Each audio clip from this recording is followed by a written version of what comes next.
This will be the last video on ointments. We are going to discuss the methods of preparing ointments, quality control tests during preparation of ointments, and compendial requirements for ointments.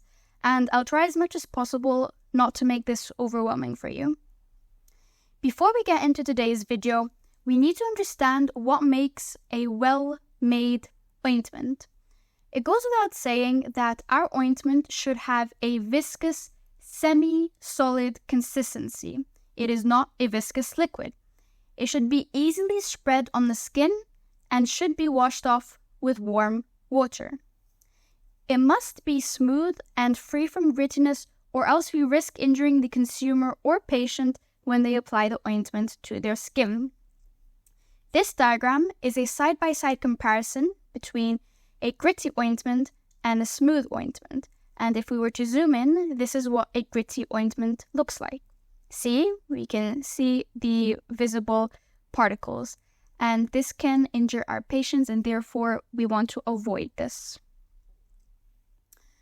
If our ointment consists of insoluble powders, they must be finely divided in order to increase their surface area, and therefore we can benefit and profit from increased availability for therapeutic activity.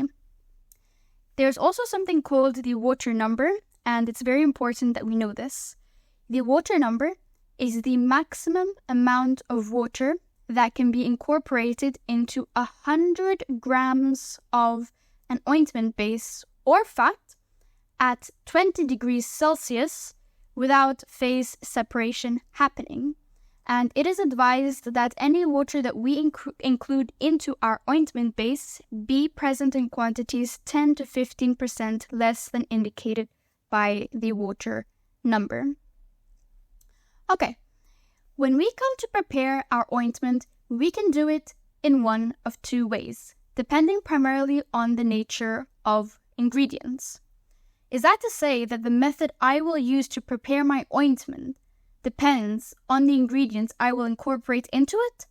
Yes. There are two methods, incorporation and fusion. And depending on whether we work on a small scale or a large scale, the equipment will differ for each method. If we do incorporation on a small scale, we would use an ointment slab and spatula, and on a large scale, we would use the triple roller mill. Similarly, if we were to do fusion on a small scale, we would place a porcelain dish over a water bath, and on a large scale, we would use a steam-jacketed kettle. We'll understand all of this in a few minutes, don't worry. Incorporation. From its name, incorporation is the process by which we integrate or incorporate the drug into the ointment base. The steps we follow in incorporation depend on whether we want to incorporate a solid drug or a liquid drug. Let's begin by incorporation of solid drugs. Before we can incorporate the drug, we need to reduce its particle size via levigation. We can do levigation either on an ointment slab and spatula or with a mortar and pestle. However, the better method is with an ointment slab and spatula, as it covers a larger surface area, making the levigation and incorporation processes easier. A levigating agent such as liquid paraffin or glycerol is used to wet the solid drug whilst grinding to form a smooth paste. And this is important as it allows for smoother incorporation of the solid to form a smooth paste, just like this by the end of the levigation process. Remember, we are levigating the drug, and therefore the drug should not be soluble in the levigating agent, as our aim here is not to dissolve the drug, it is simply to reduce its particle size. After we finish levigating the drug, we can begin to incorporate the ointment base portion-wise in the smooth paste until we finish all of our ointment base, and at the end we should have a smooth preparation and ointment ready for application onto the skin. When we talk about incorporation of liquids, it's relatively more straightforward. If we have aqueous drugs, we can easily incorporate them into hydrophilic bases like water-removable bases. But if we wanted to incorporate larger volumes of aqueous drugs into an oleaginous base, we cannot do it directly, but we can do it indirectly via an intermediate. And this intermediate is the absorption base. And we briefly discussed this in the previous video, where we incorporate the aqueous drug into an absorption base first, and then we take this mixture and we incorporate it into the oleaginous base. When we do large-scale compounding for incorporation, we use the triple roller mill instead. This process will help us achieve thorough mixing and dispersion of the ingredients and also to reduce the particle size. The machine is composed of 3 rollers: the feed roller, the center roller, and the apron roller. The feed roller receives the material to be processed. What is that material? The ointment base and the active constituents, which will be mixed together. So the feed roller receives them. The center roller receives the material from the feed roller and then sends it to the apron roller. The apron roller will receive this material and it will process it, and then it will deliver the processed material either for further processing, if it is not completely processed, or that it will be directly packaged if processing is done. Each roller rotates in opposite directions to one another and at different speeds, and notice here that the feed roller and the apron roller are rotating in the same direction. But all of this is to ensure that our material is moving in this kind of fashion in order to be collected, to either be processed furthermore or to be directly packaged and sent to our patient. The feed roller rotates at low speed, center roller at medium speed, and apron roller at high speed. And this is a more accurate diagram of what actually happens. And this is what the machine looks like in real life. For you to better visualize how this process works, I will have linked in the description box below some useful links of demonstration videos by other people that have done an amazing job of showing you how it's done. Another method we could use to prepare ointments is fusion. It involves heat, and this time we integrate the active constituent into the ointment base by melting some or all of the components together. We melt the components in order of their melting points, from the highest to the lowest, and then we gently stir to cool, and we leave the preparation to congeal.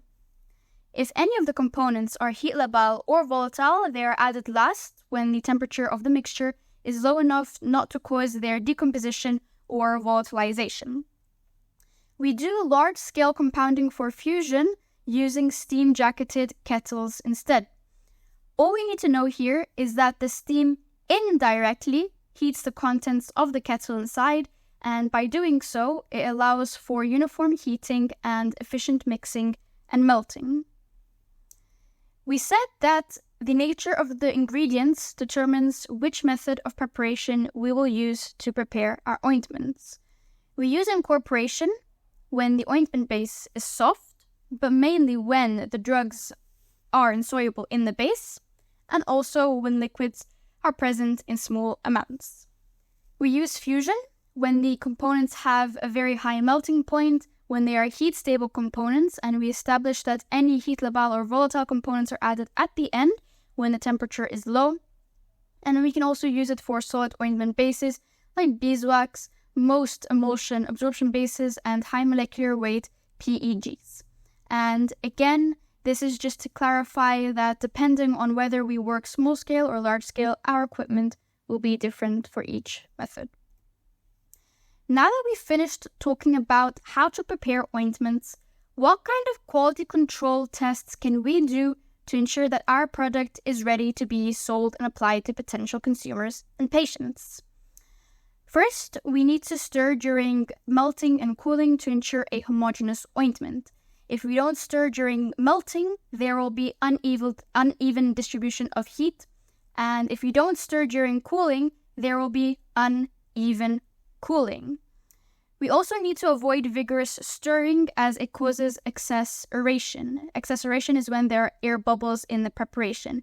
And this is bad because it gives false volume and foam on the surface and therefore leading to phase separation, which is undesirable. It leads to an increased risk of oxidation of the drug. Either the drug becomes active or inactive, or it turns into a completely different compound, and oftentimes this compound is toxic. And also, this excess aeration causes contraction and partial collapse of the tubes. If you were a consumer or a patient, would you be satisfied with the ointment being delivered to you in this kind of form? No, you wouldn't. So in order to ensure patient compliance and to maintain consumer satisfaction, we need to ensure that aeration is completely removed.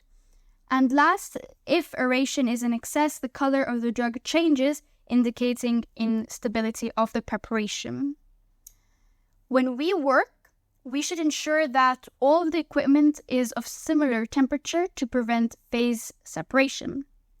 Regarding the vessels, they should ideally be porcelain because although they conduct less heat, they are safer to use than stainless steel vessels.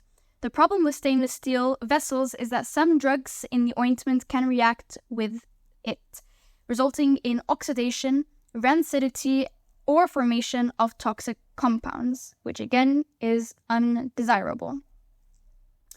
The packaging. The ideal packaging for ointments is tubes because they have a narrow opening slit which releases the ointment only upon squeezing. And this narrow opening slit also ensures minimal air enters the preparation and hence zero chance of contamination.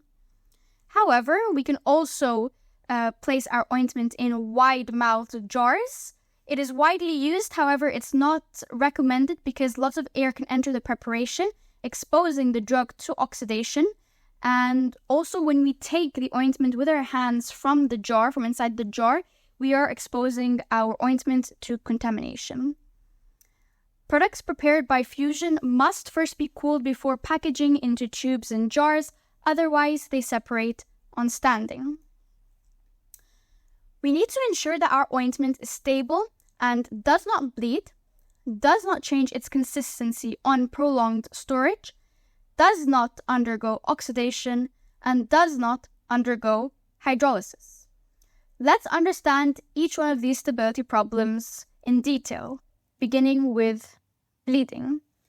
Bleeding is when fluid components separate at the top of the ointment due to a lack of proper calculations done before formulation.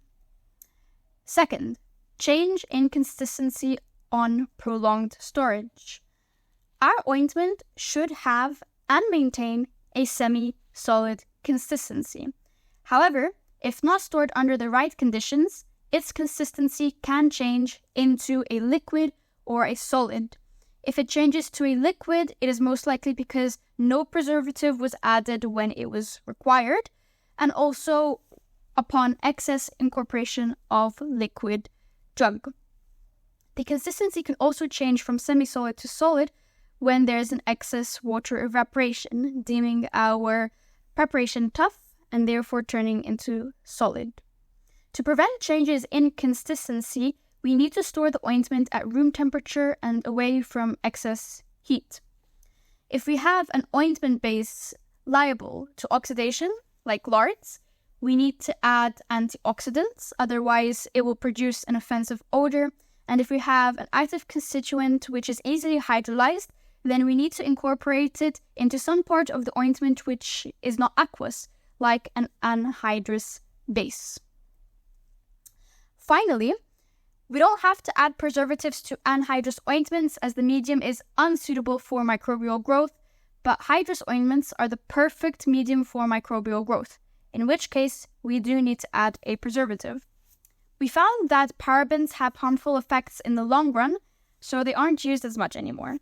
Instead, preservatives like glycerol, sorbic acid, and quaternary ammonium compounds are better alternatives. Okay, the last thing we're going to talk about in this video is compendial requirements for ointments. So what are compendial requirements? Everything that we do needs to be standardized. For example, A factory producing paracetamol in the UK needs to produce the same paracetamol as Turkey and as Vietnam, for example, with the same dose, same consistency, same packaging, same everything. We do this by following official guidelines laid out in universal pharmacopoeias such as the US Pharmacopoeia and the British Pharmacopoeia, to ensure that everyone worldwide is receiving the same paracetamol wherever they are. So what are the things that we need to ensure are standardized? First, microbial content. We need to ensure our preparations do not have bacteria, especially Staphylococcus aureus and Pseudomonas aeruginosa, because these two bacteria, if found in ophthalmic preparations, can cause blindness. Also, minimum fill. Upon squeezing the tube, a reasonable volume of drug must be released. Not too much so that we don't waste the ointment, but also not too little to ensure that the patient is getting an adequate dose of the drug if our ointment is medicated. Regarding packaging and labeling, the packaging, as I previously mentioned, can be in plastic tubes or in wide-mouthed ointment jars. The storage is in well-closed containers, and it must be placed in a cool environment to avoid product separation and heat. Labeling, we include the name of the product, the type of dosage form, in our case it will be semi-solid, and keep out of reach of children. Viscosity. Viscosity is the resistance of a material to flow when pressure is applied, and it is important that we include when pressure it is applied. When I press on the ointment and apply pressure, it should be adequate enough to release the ointment from the container. The preparation should not greatly resist flow when I press on it, but at the same time, it should not have absolutely no resistance, as this is what happens when there is no resistance, again wasting the preparation. If we wanted to measure the viscosity of an ointment in the lab, then we can use a cone and plate viscometer. Last but not least, in vitro drug release. In vitro means that any research or experiments done are done in the lab. We can establish a very basic setup in the lab to test for drug release properties of an ointment. We would need a semi-permeable membrane to represent and imitate the skin. It will be placed on the top of a beaker, and this will be the interface where we place the desired ointment to be tested. The beaker would imitate the organ or tissue we are dealing with, and inside the beaker would be a buffer solution, and this buffer solution would imitate the pH of the physiological fluid of the target site. If we wanted to use more sophisticated equipment in the lab to do this, we could use the Franz diffusion cell, and this is the apparatus we generally set up when experimenting on permeation characteristics and drug release of topical preparations, and it follows the same concept that we just talked about. Finally, in general, there are methods other than in vitro testing that we can use to test for the performance of our ointment, and in fact for any topical preparation. And as we progress to each higher technique, we are expanding the scope of our work. So we talked about in vitro, let's talk about ex vivo. Ex vivo is when we remove the semi-permeable membrane and replace it with isolated animal skin from mice, from guinea pigs, etc. And this is what it looks like. In vivo is, on the other hand, when we work on living tissue. Here we are not isolating a part of the animal. No, we are working on the animal itself, whether it be a human or an animal. But the requirement is that it be a healthy subject and that it be alive. All of these techniques were preclinical studies. A clinical study is the last step to any kind of research that we can do before giving the okay to make our preparation available to be sold in the market to consumers and patients alike. Here, we gather our subjects, whether they are animals or humans, again, but they must have the actual disease or condition that we want to cure. And we apply a dosage form and record the results. If the results are what we desire, then the ointment is ready to be made available for use. But if it is not, and there are extra modifications that need to be made, then the product is not yet ready to be made available, and we need to do our modifications. And with that, we finished ointments.